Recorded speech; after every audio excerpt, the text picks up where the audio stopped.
The truth is, I was always jealous of my brother. Our grandparents, with whom we lived with as children in Daegu, a rural city in South Korea, showered my brother with endless accolades. He was bright, athletic, and charismatic. Why can't you be more like John? My grandmother used to nag, pointing at me with a carrot stick. To me, John was just cocky. He would scoff at me when he would beat me in basketball, and when he brought home his painting of Bambi with the teacher's sticker awesome on top, he would make several copies of it and showcase them on the refrigerator door. But when I retreated to my desk, where a pile of please draw this again and bring it to me tomorrow papers lay, desperate for immediate treatment. Later, I even refused to attend the same elementary school and wouldn't even eat meals with him. Deep down, I knew I had to get that chip off my shoulder, but I didn't know how. That is, until March 11, 2001. That day, around 6 o'clock, juvenile combatants appeared in Kayung Mountain for their weekly battle with cheeks smeared in mud and empty BB guns in their hand. The Korean war game was simple. To kill your opponent, you had to shout "pow" before he did. Once we situated ourselves, our captain blew the pinky whistle and the war began. My friend Min Young and I hid behind a willow tree, eagerly awaiting our orders. Beside us, our comrades were dying and each falling to the ground, crying in agony, their hands clasping their wounds. Suddenly, a wish for heroism surged within me. I grabbed Min Young's arm and rushed towards the enemy's headquarters, disobeying our orders to remain sentry duty. To tip the tide of the war, I had to kill their captain. We enfiladed the enemy lines, narrowly dodging each attack. We then cleared the pillars of asparagus ferns until the captain's lair came into view. I quickly pulled my clueless friend back into the bush. Hearing us, the alarmed captain turned around. It was my brother. He saw Min Young's right arm sticking out from the bush and hurled a grenade, a rock bruising his arm. "That's not fair," I roared in the loudest and most unrecognizable voice I could manage. Starting, the captain and his generals abandoned their posts. Vengeance replaced my wish for heroism, and I took off after the fleeing perpetrator. Streams of sweat ran down my face, and I pursued him for several minutes until suddenly I was arrested by a small yellow sign that read in Korean, "Do not trespass. Boar traps ahead."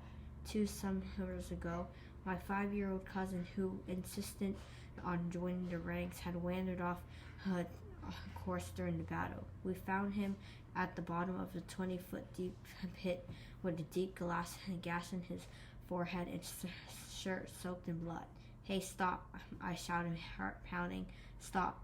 My mind froze. My eyes just gazed at the fleeing object. What should I do? I looked on as my shivering hand reached for the canisters of BBBs. In the next second, I heard 2 shots followed by a cry. I opened my eyes just enough to see 2 village men carrying my brother away from the warning sign.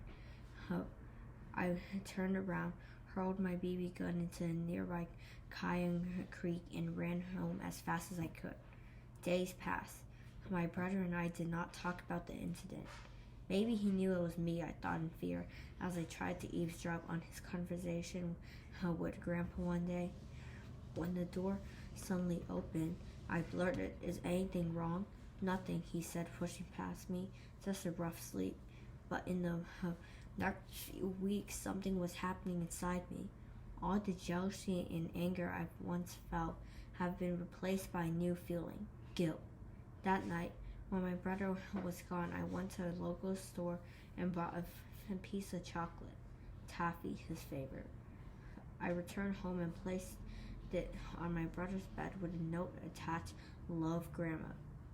Several days later, I secretly went into his room and folded his unkempt pajamas. Then other things began to change. We began sharing clothes, something we had never done and started watching Pokemon episodes together. On his ninth birthday, I did something with John I hadn't done in 6 years. I ate dinner with him. I even ate fish cakes, which he loved but I hated, and I didn't complain. Today, my brother is one of my closest friends. Every week, I accompany him to Carlson Hospital where he receives treatment for his obsessive compulsive disorder and schizophrenia. While in the waiting room, we play a noisy game of Zanga, watch, comment on the Lakers' performance, or listen to the radio on the register's desk. Then the door to the doctor's office opens. Jonathan Lee, please come in. I tap his shoulder and whisper, Rocket Bro. After he leaves, I take my notebook out and begin writing where I left off. Beside me, the receptionist's fingers hover over the radio in search of a new station, eventually setting on one. I hear Leanne Rims singing Amazing Grace. Her voice slowly rises over the noise of the bustling room. 'Twas grace that taught my heart to fear. In grace, my fears were relieved. Smiling, I opened John's Janesport backpack.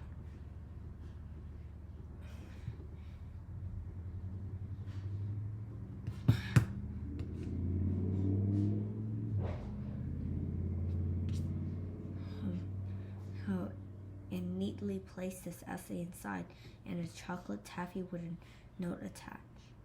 20 minutes have passed when the door abruptly opens. Guess what the doctor just said? My brother cries, unable to hide his exhilaration. I look up and I smile too.